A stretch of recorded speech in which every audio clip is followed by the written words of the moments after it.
자, 이번 시간에는 짧겠지만 여기서 또 한 문제가 준비가 되어서 분리를 시켰습니다. 사회복지 정책의 원칙, 또 사회복지의 가치, 이걸 봐야 되는데, 먼저 사회복지 정책의 가치부터, 아래부터 좀 살펴볼까요? 가치. 가치라고 하는 것은 선호하는 것, 좋아하는 것, 아니면 비교적으로 더 좋아하고 덜 좋아하는 것, 우선적으로 행할 것, 나중에 행할 것을 결정짓는 것이 가치가 되겠습니다. 밸류죠, 밸류. 보통 우리가 사회복지 조사론에서 무엇을 알아본다라는 말을 검사, 측정, 평가 이런 등등의 단어로 설명하지 않습니까?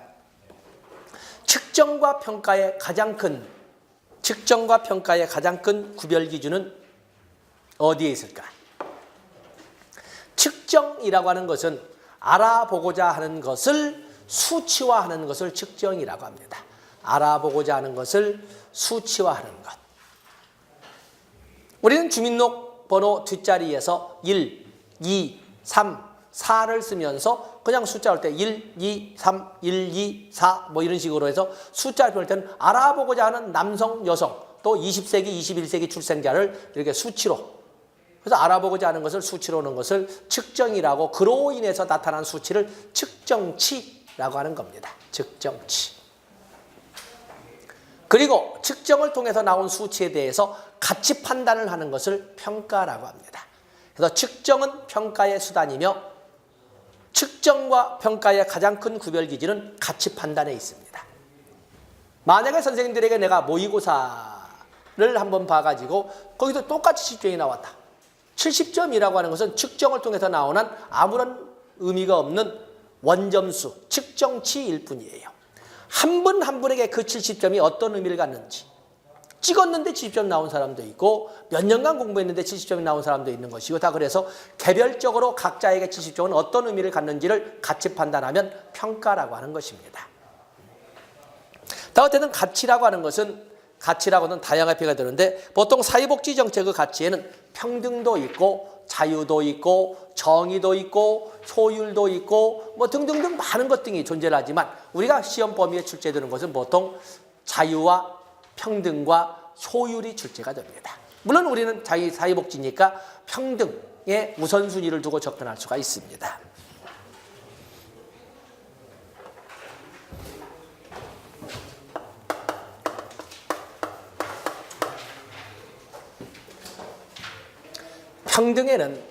평등에는 절대적 평등과 상대적 평등으로 나눠볼 수가 있습니다. 절대적 평등과 상대적 평등. 절대적 평등이라고 하는 것은, 절대적 평등은 누구나 누구나 똑같입니다. 누구나 똑같이. 이 절대적 평등은 일명 수량적 평등 또는 결과의 평등이라고 합니다. 수량적 평등, 결과의 평등. 어떤 과정을 거쳤든 간에 끝나고 나갈 적에는 다 똑같이 가져갈 수 있게끔. 남녀노소를 막론하고 8시간 근무를 했으면 8시간 임금 8만 원이다. 그러면 남녀노소를 막론하고 끝나고 갈 때는 똑같이 8만 원씩 나눠주는 거예요. 똑같이 8만 원씩. 그에 비해서 상대적 평등은 절대적 평등의 문제점을 지우고자 하는 거죠. 절대적 평등의 문제점이라고 하는 것은 남녀노소를 막론하고 누구나 똑같이, 그래서 끝나고 갈 때는 8시간 근무했으면 8시간 임금 8만 원씩 똑같이 준다.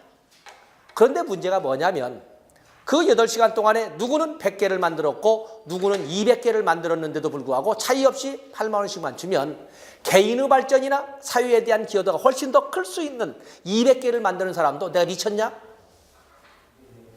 열심히 봤자 100개 만든 것만밖에 안 주는데 더 큰 기여도를 가지고 있음에도 불구하고 발휘하지 않게 돼요. 절대적 평등은 하향적 평등화를 가져오는 거예요. 더 큰 발전 속도를 가지고 있음에도 불구하고 발휘하지 않아요. 그래서 그 문제를 해결하기 위해서 상대적 평등, 다른 것은 다르게, 다른 것은 다르게를 가미하는 거죠. 가미하는 거예요. 다른 것은 다르게. 그래서 우리는 이걸 비례적 평등, 비례적 평등 또는 공평, 또 균등이라고 하는 거죠. 공평이나 균등이라고 합니다. 우리의 평등관에는 다 이게 존재하고 있죠. 그런가 하면 또 뭐 3번으로 같이 포함을 시킬 수도 있고 나눌 수도 있습니다만 기회의 평등이 있죠. 기회의 평등. 우리는 언제나 다룰 적에 여기 나와 있는 결과의 평등과 기회의 평등을 어느 쪽을 선호할 것인가. 기회의 평등이라고 하는 것은 출발은 똑같이, 출발은 똑같이, 다음부터는 능력에 따라. 헌법 제31조 1항 모든 국민은 균등하게 교육을 받을 권리를 가진다. 어떻게? 능력에 따라 균등하게 교육을 받을 권리를 가진다. 누구에게나 문은 열어주겠다. 그 다음부터 공부를 잘해서 더 높은 학교 가고 안 가고는 너희들 능력에 달려있다. 근데 그 능력을 믿는 사람은 없지요. 뭐 많은 애들은 엄친아라고 불리는 애들은 지가 공부 잘해서 그렇게 둔 것 같지만은 다 엄마 아빠가 그 학원 보내서 이렇게 두는 거거든요. 할아버지의 재력과 어머니의 부지런함과 아버님의 그 넉넉함, 간섭을 하지 않는, 아빠가 간섭은 안 돼요. 아빠가 간섭은 안 되고 아빠의 그 무난함, 이런 것이 이제 믹스가 돼야 되는데, 출발은 똑같지. 그러나 그 다음부터는 능력. 자, 우리는 절대로 차별하지 않아요. 우리는 평등사회거든요. 우리가 장애가 있다고 차별하거나 아니면 나이가 들었다고 차별하거나 종교가 다르다고 차별하거나 여자라고 차별하지 않아요.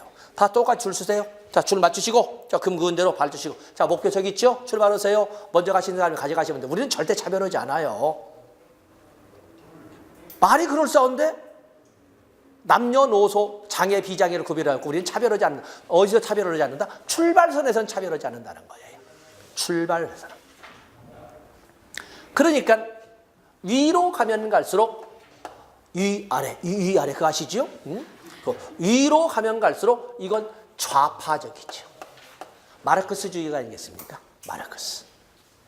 아래로 가면 갈수록 뉴라이트와 같은 새누리당에서 추진하는 요즘 통진당, 해산된 통진당 쪽에서 강조. 이것은 우파적 성향의 평등관이라고 할 수가 있어요.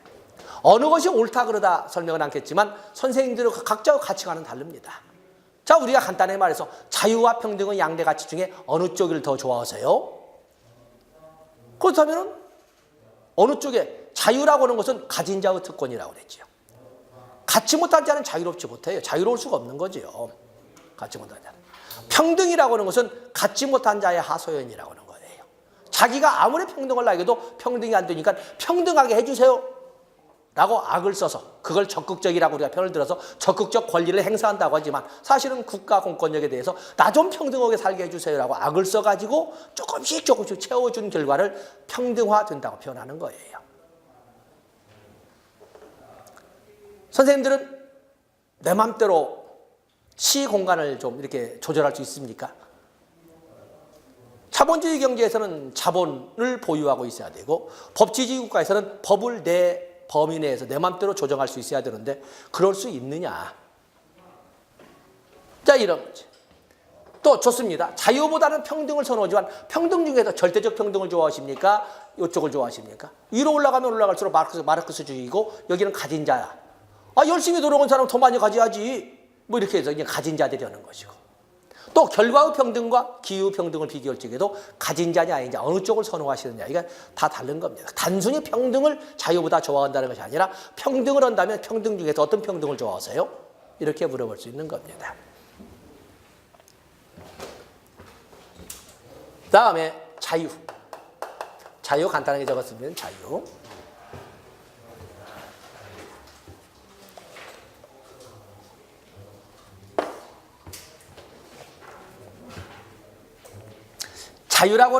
자유라고 하는 것은 쟁취한 거죠. 쟁취.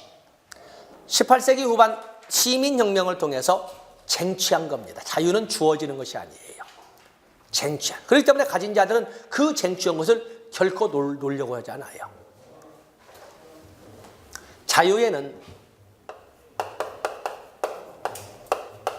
소극적 자유와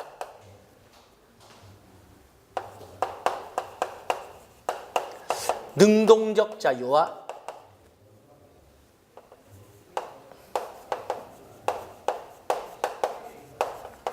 적극적 자유로 이렇게 나눠볼 수가 있습니다.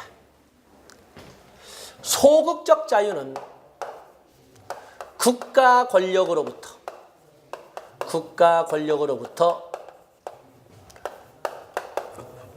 간섭받지 않을 자유. 다시 말해서 간섭받지 않을 자유를 소극적 자유라고 합니다. 간섭받지 않을 자유. 여기는 18세기 말 시민혁명으로 쟁취한 권리가 되겠어요.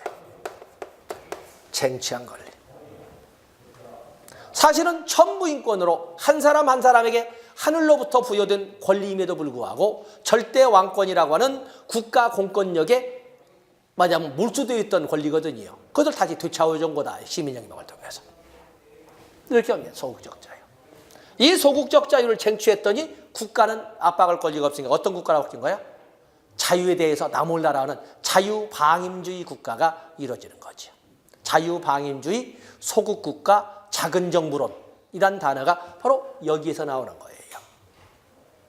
능동적 자유는 국가 권력을 향한 자유가 되겠어요. 향한 자유.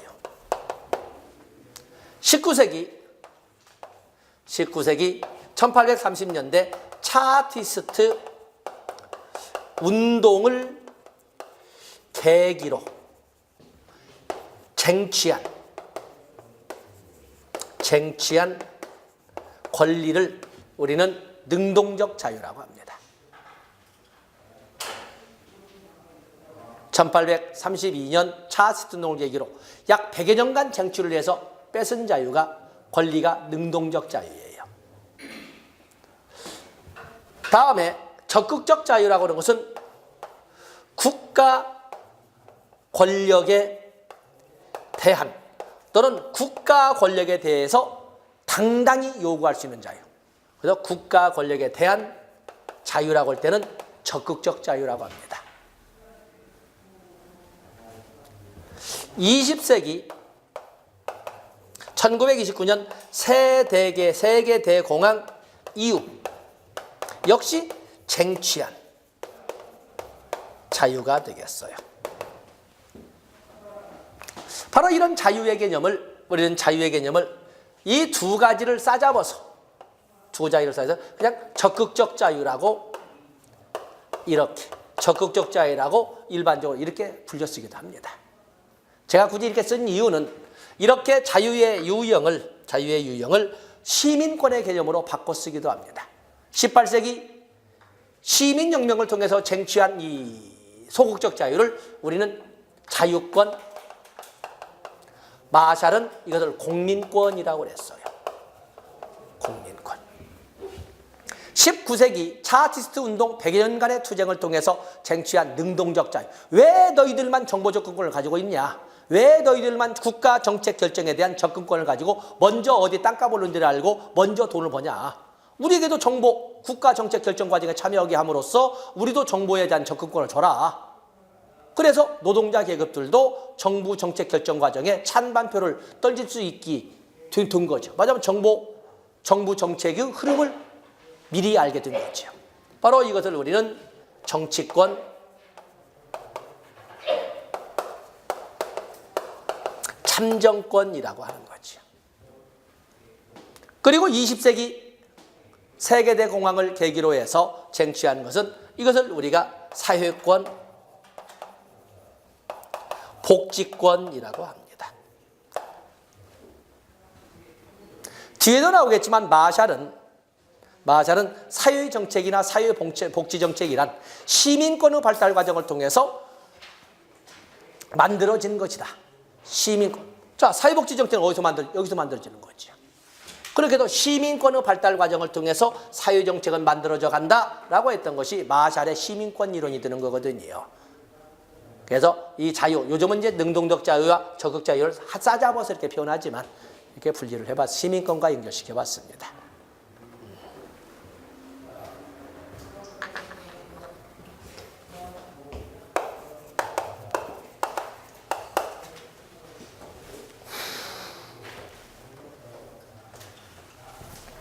다음에 효율입니다. 효율. 우리가 소율이라고 할 때는 여기에는 수단적 효율과 배분적 효율로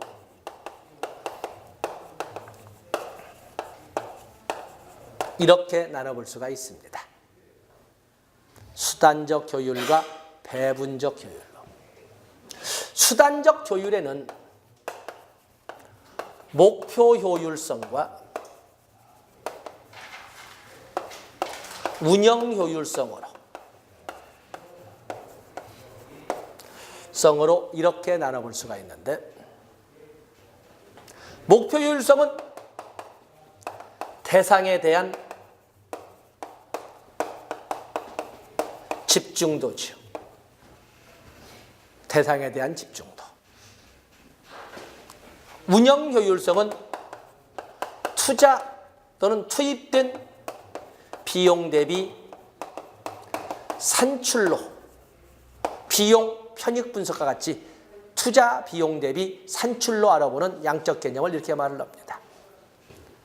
일반적으로는 많은 사람들이 그냥 효율성 그러면 보통 이게 운영 효율성을 가지고 일반적으로 설명합니다만, 나눠보면 얼마나 쓸데없는 자들에게 돈 안 쓰고 필요한 자에게만 적시정책을 집중시켰느냐, 이런 목표 효율성. 그래서 목표 효율성은 일명 대상 효율성이라고도 하는 겁니다. 목표 효율성, 대상 효율성.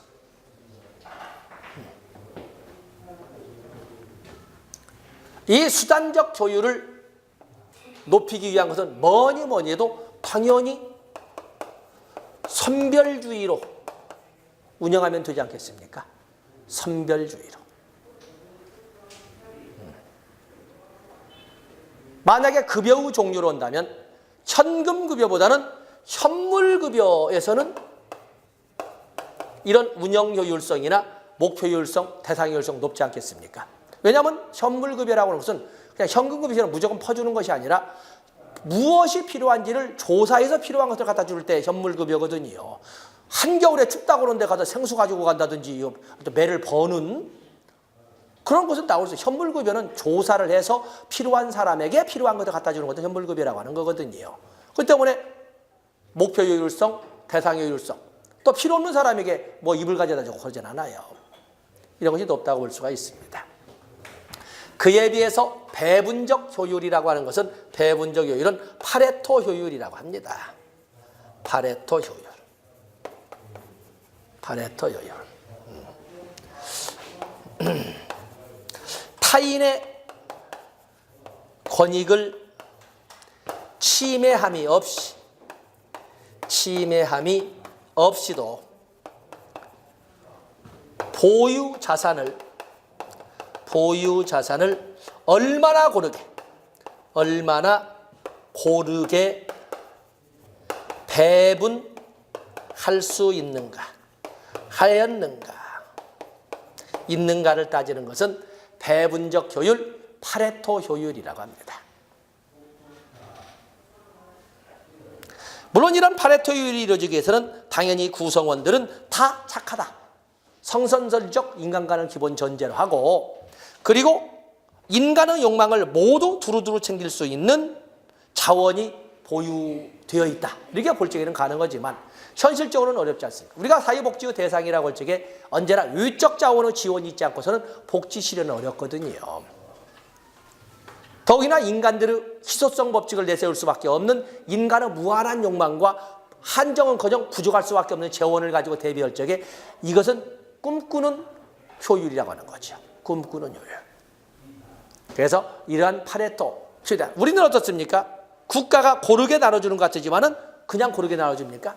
가진 자의 세금을 가지고 그들은 세금 우리는 냈다라고 그러지만 그들은 뺏겼다고 하죠.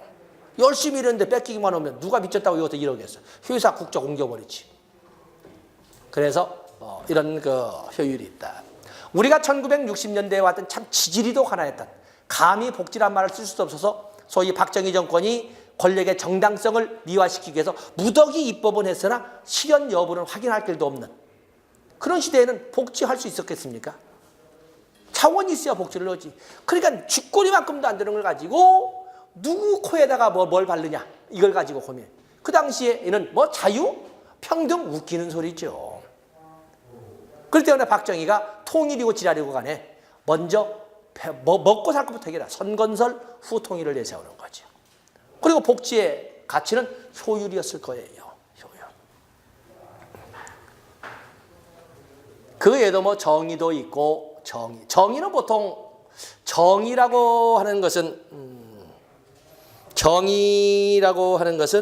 보통 평등의 개념으로 씁니다. 정의라고는 평등의 개념을 쓰는데 그냥 그래. 뭐 적절성, 어느 정도가 적절성일까 하는 문제도 다양하게 존재하는. 우리가 보면 적절성, 뒤에 보겠습니다. 이런 것들이 있는데 이 세 가지를 가지고 가치에서 출제가 됩니다. 그 외에도 이런 등등이 있는데 다시 1번, 337페이지 1번. 사회복지정책의 원칙 나와 있죠. 원칙. 원칙은 어떤 가치를 선호한다 해도 반드시 이것만은 반드시 다른 것을 어떤 걸 다 집어넣어도 반드시 이것만은 포함되어야 한다는 것이 원칙이 되겠어요. 그래서 사회복지정책의 원칙에서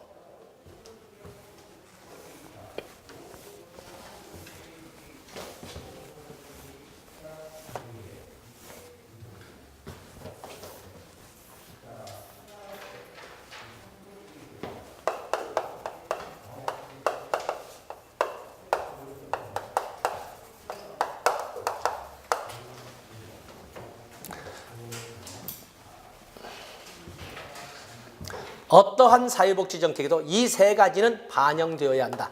첫 번째가 평등, 두 번째가 공평, 세 번째가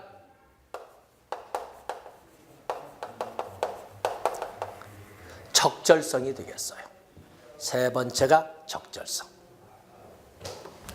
평등이라고 하는 것은 저기 나온 것도 똑같습니다.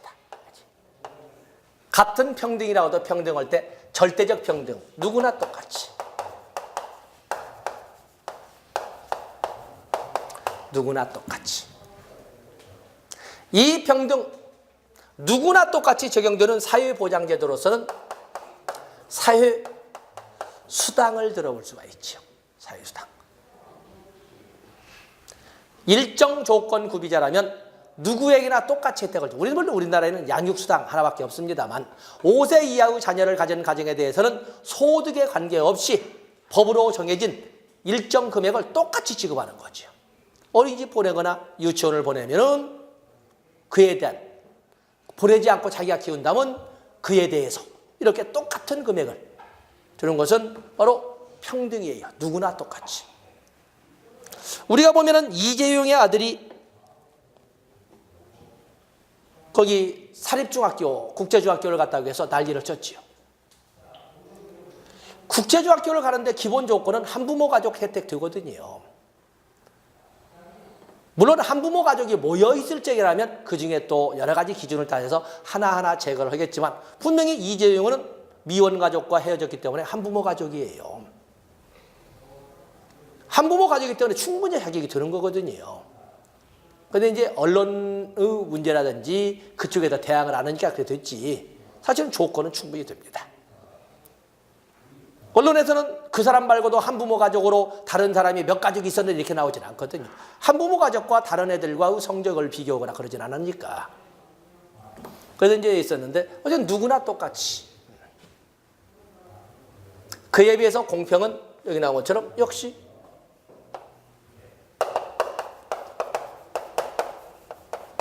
다른 것은 다르게. 다른 것은 다르게. 절대적 평등이라고 할 수 있는 평등의 문제점, 하향적 평등을 가져올 수 있는 사회주의가 몰락한 것이 바로 그거거든요. 사회주의 체제라고 해서 인재가 없었겠지. 얼마나 많은 인재들이 있겠어요. 노력해봤자 갈 적에는 똑같으니까. 지금 중국에도 많은 우리나라 교수들이 가 있는데 못 먹고 산다고 합니다. 중국의 대학 교수들의 지위는 오히려 말하자면 시장에 풀려져 있는 택시기사만 더 못한다고 하니까. 그러면 그 사람들이 멍청해서 대학 교수 오고 있겠습니까? 옛날에 우리나라 대학들도 70년대까지는 그랬으니까.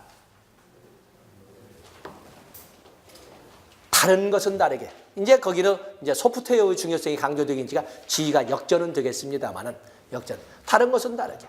열심히 노력한 사람은 노력하지 않은 사람에 대해서, 능력을 발휘한 사람은 능력을 발휘하지 않은 사람에 대해서 더 많이, 더 빨리 갖게 하는 것은 당연한 거 아니겠습니까? 그 때문에 사회보장 시스템으로 본다면 여기는 사회보험이 공평의 원리를 반영하게 되겠지요. 공평의 원리. 보험료를 많이 낸 사람. 보험료를 냈다는 것은 근로소득이 있다는 건데 보험료를 많이 낸 사람은 적게 낸 사람에 비해서 보험을 오래 가입한 사람은 적게 가입한 사람에 비해서 1.2 A 플러스 B 뭐 이렇게 해서 공식에 의해서 기본연금 계산하고 이렇게 주지 않습니까? 사회보험. 또 그런가 하면 열등처우의 원칙, 개정구빈법에서 나오는 열등처우. 열등처우. 빌어먹는 놈들은 어떠한 경우에 있어서도 자립자활하려고 현장에 나서는 사람보다 잘 살고 자유롭게 해서는 안 된다. 만약에 그것을 빌어먹는 놈이 더 잘 살고 이렇게 만들면 뭐가 생기겠어요? 근로유인, 일하고 싶은 생각이 다 날아가 버릴 거예요. 얼마 전에 국어를 했다가 국어를 하면서 집도 한 채 가지고 있고 뭐 현금 자산이요 8억인가 15억이나 되는 남편이 돈 갖고 튀었어. 갑자기 영혼이 자유롭고 싶어졌어. 응? 그런 얘기 들어보면 그게 그 기사로서 의미가 있는 것인가라는 생각 들면서도 참 짜증나지요. 선생님들 스스로 볼 적에 얼마나 애 낳고 엄마 되는 것이 보다 죄진 일입니까? 새벽부터 일어나게? 내 자식이니까 학교 간다는 핑계로 밥을 해주고 해주는 거다 인정하겠지만 마치 그것이 마치 의무처럼 이렇게 돼야 될 것인가? 그걸 모두 막 지탄의 대상이 되는 것처럼 밥 안 먹은 놈이 지탄을 받아야지 밥을 안 해준 사람을 막 이렇게 의무처럼 그게 돼야 되는가? 스스로 살려고 하는 자에 비해서 복지정책의 대상이 되는 자는 어떠한 경우에도 그게 바로 열등처우의 원칙, 개정구빈법 3대 원칙, 균등처우의 원칙, 균일처우의 원칙, 열등처우의 원칙, 작업장 컴백의 원칙 이렇게 세 개가 있지 않습니까? 적절성이라고 하는 것은 인간답게. 자, 선생님들 아시는 것처럼 헌법 제34조 1항 보면은 모든 국민은 인간다운 생활을 할 권리를 가진다. 자, 어떤 것이 인간다운 생활일까? 어떻습니까? 선생님들께서는 인간다운 생활을 하고 계시는지, 그냥 아니면 인간으로 살고 계시는지. 그랬더니 누가 물어나 봤나? 사회보장기본법에서는 국가는 모든 국민이 건강하고 문화적인 생활을 유지할 수 있도록 급여 수준을 이렇게 결정해야 된다고 그랬어요. 아하, 헌법 제34조 1항에 인간다운 생활. 인간다운 생활은 헌법 제34조 1항 인간다운은 사회보장기본법이나 국민기초생활보장법에서 나온 것처럼 건강하고 문화적인 이란 개념이구나. 근데 인간다움보다는 건강하고 문화적인 말이 뭔가를 알기는 알겠는데 어느 것이 건강한 것일까? 역류식도 없으시지요? 뭐 자꾸 뭐 어깨가 결리거나 뭐 그러지는 않습니까? 뭐 팔목이 자꾸 시큰거리거나. 어떤 것이 건강한다고 할까? 몸뚱이만 건강하면 건강한다 할까? 마음이 병든 자도 얼마나 많은데. 그리고 문화적인 것은 뭘 문화적이라고 그래?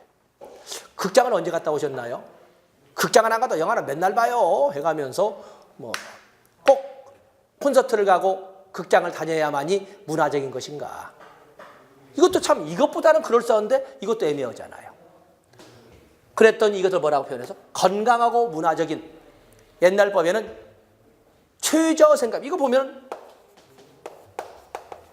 최저생계비 세상을 살아가면서 지금은 최저생계비보다는 기준소득월에게 이것을 말하자면 이것을 달리 기준소득월에게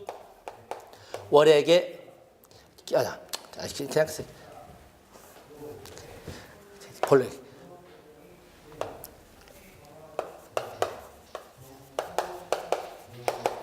중위 기준소득의 법정 비율, 법으로 정해놓은 비율. 먹고 사는 문제에 있어서는 기준 중위소득의 30%도 못 되면 소득 인정액이 기준 중위소득의 30%도 못 되면 개같이 사는 삶이죠. 개밥 먹고 사는 거니까. 교육적 측면에서는 소득 인정액이 기준 중위소득의 50%가 못 되면 가르칠 만한 자격도 못 준다는 거예요. 그래서 국가가 가르쳐 준다는 거 아니에요. 자식 못 기른다는 거예요. 그래서 국가가 교육비를 내주겠다는 거거든요.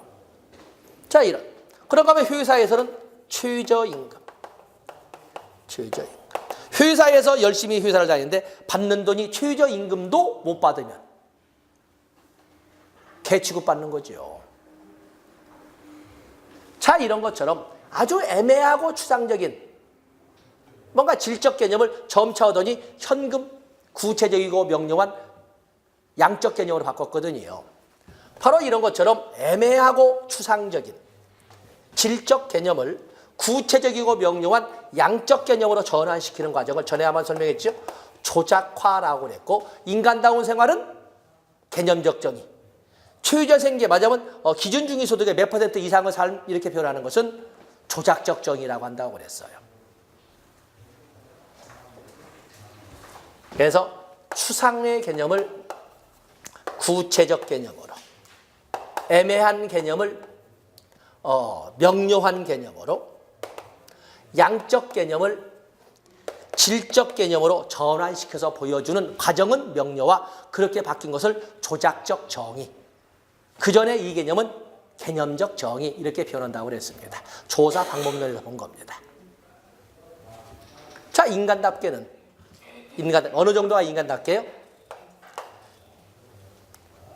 기준 중위소득의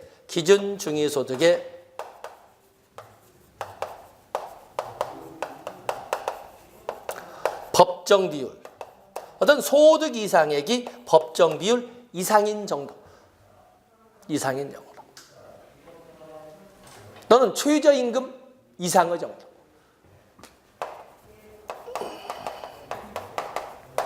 물론 절대 빈곤국가에서는 이걸 생존권의 개념으로 설명하죠. 진짜 배고파서 굶어 죽는 이런 개념으로 설명하지만 우리나라에서는 히딩크식이죠. 그래서 생존권이라는 개념보다는 이제는 배고파서 죽습니까? 약 올라서 죽지.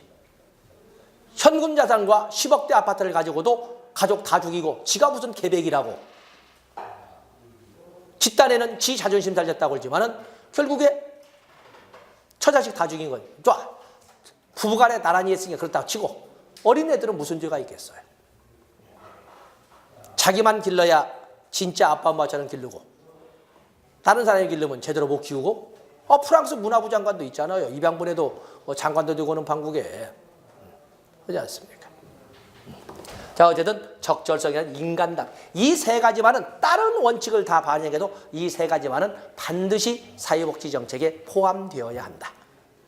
그렇기 때문에 평등, 아무리 천하의 개잡놈이라고 하는 영철이, 호순이, 얘네들도 대한민국 국민의 국적을 가지고 있는 한은 최소한 이 정도 삶은 유지할 수 있도록 해야 돼. 그래서 누구나 똑같이는 최저 한계선에서 이걸 만들어주고, 그리고 그 이상 노력하고 가치가 온 역할하는 사람은 그의 기여한 만큼 더 플러스 시켜서 잘 살고 명예롭게 해주는 것이고, 이렇게 하자는 거거든요. 지금 저는 이제 배고픔만 가지고 설명했지만 다양한 측면에서도 인간답게, 대한민국 국민으로서 대한민국 사회에서 인간답게 살 수 있도록 해줘야 된다는 것은 적절성의 개념으로 이렇게 언급을 했습니다. 저희 보면 최저임금, 최저생계비, 빈곤 얘기했지만 기준 중위소득 이런 것들도 같이 적어주시면 되겠습니다. 그래서 여기에서 한 문제가 분명히 달라질 겁니다. 여기에서. 자, 잠시만 쉬셨다가 이제는 발달사, 한국 복지사, 우리나라의 복지사와 서양 복지사 중에 주로 축제가 되는 영국의 복지사를 정리하도록 하겠습니다. 좀 쉬겠습니다.